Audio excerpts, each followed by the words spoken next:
Hello and welcome to this critical reflection video. My name is Daniel Cosgrove and I have created this video as a means for me to critically reflect on a Year 7 practical class which I taught during my placement for the subject of EDFX348, Engaging Student Learning Through Reflective Practice. During my time on placement, I attended Castleville High School where I was placed in the TAS faculty. Castleville High School is a comprehensive high school located in Sydney's northwestern suburbs and has approximately 1,738 students, 44% of whom are from non-English speaking backgrounds and 70 who are international students.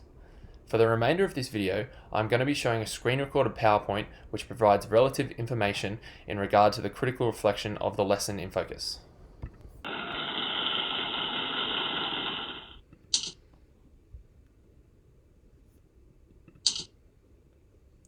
This reflection video is going to provide information and critical reflection on areas such as syllabus links and outcomes assessed, assessment, teaching strategies used, feedback from multiple sources, and improvement possibilities. To give some context and background into this particular lesson, I'll be reflecting on a lesson which was delivered to a Year 7 practical woodwork class in the woodwork workshop. During the lesson, the students were introduced to the next practical project, which was to design and construct a wooden phone holder. The class consisted of 22 students of mixed abilities. This practical project and lesson have been closely designed and created to align with the NESA Tech Mandatory Years 7 and 8 syllabus. This particular lesson highlights 3 syllabus outcomes which will be used to assess the students throughout the lesson.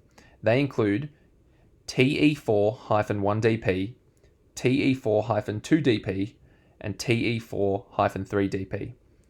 This particular class did not have any students undertaking the life skills outcomes in the syllabus.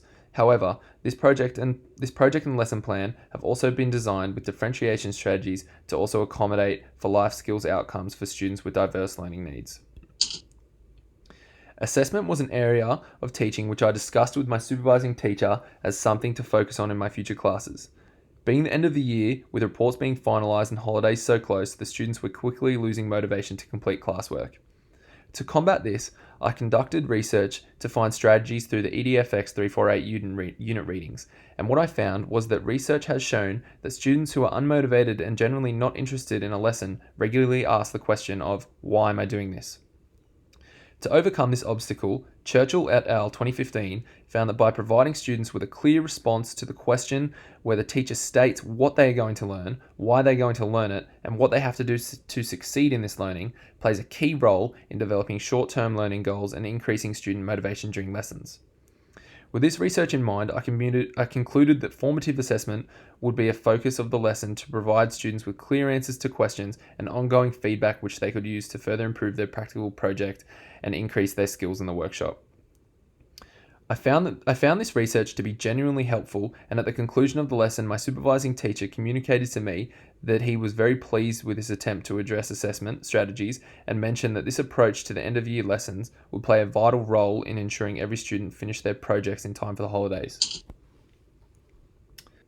As this class was a mixed ability group who were generally well behaved and did not experience any learning difficulties, I decided to implement a combination of the behavioral and cognitive teaching strategies throughout the lesson in order to ensure the classroom remained a calm, safe learning environment and to encourage students to explore their higher order thinking skills.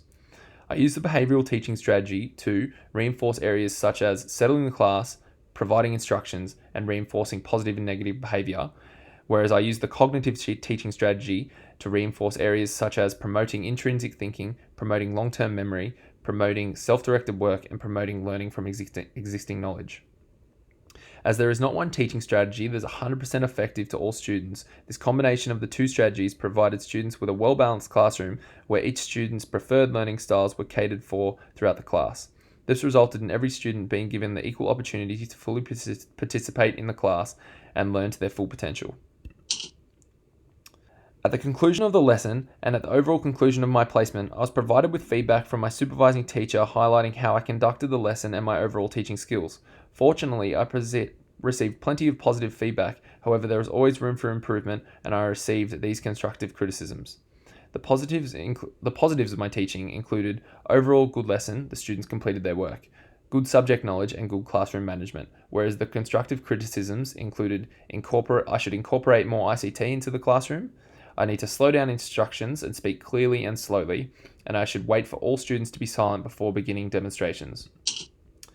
My university supervisor also provided me with the feedback that included positives of communication with students, subject knowledge, positive high energy rubs off on the students, and classroom management, whereas I was also given the constructive criticisms of I should enforce firm rules on dress code, behaviour, language, and respect in the classroom.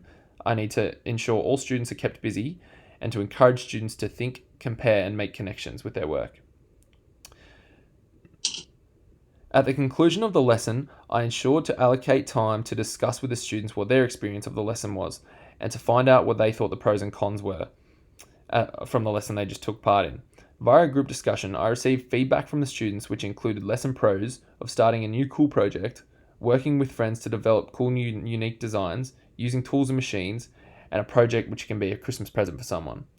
The lesson cons I got from the students were that there was lots of sanding involved, the classroom was hot, and I was giving too many instructions.